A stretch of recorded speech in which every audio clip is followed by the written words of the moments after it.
안녕 친구들. 저는 메간이고 이 친구는 제시예요. 제시, 뭐 하고 있니? 우리 가족이 개를 키우게 됐어요. 이름은 맥스예요. 맥스, 이름 멋진데? 그런데 옆에 있는 도구들은 왜 가지고 온 거야? 응? 맥스의 집을 만들어 주려고요. 맥스가 좋아하겠죠. 미끄럼틀도 만들고 영화관도 만들고 농구대도 만들고 방도 많이 만들어 줄 거예요. 우와, 제시. 아주 멋진 계집이 될 것 같다. 그런데 계집 짓는 거 힘들 텐데. 계집 만들어 본 적 있어? 아니요. 하지만 종이로 만들어 본 적은 있어요. 맥스는 너무 귀여워요. 이 예쁜 집 하나 있었으면 좋겠어요.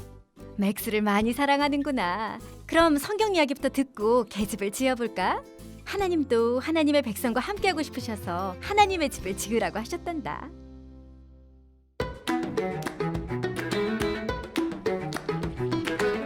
시내산에서 하나님이 모세에게 말씀하셨어요. 이스라엘 백성이 성막을 만들게 하여라. 그러면 내가 그들과 함께 있을 것이다. 하나님은 성막을 어떻게 지어야 하는지 자세하게 알려주셨어요.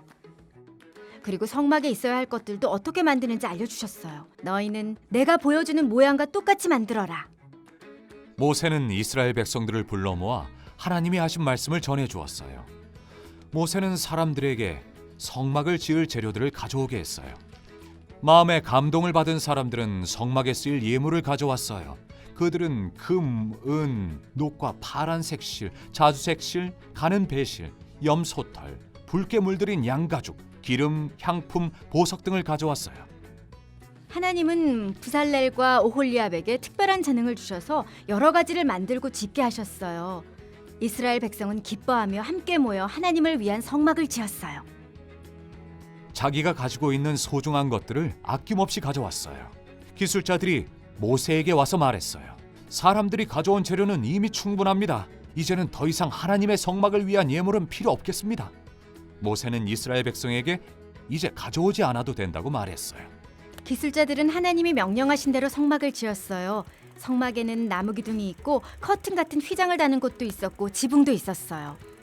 사람들은 성막 안에 필요한 물건들을 만들었어요. 언약궤, 떡상, 분향단, 금향로, 금항아리, 등잔대 여러 가지 물건이 있었죠.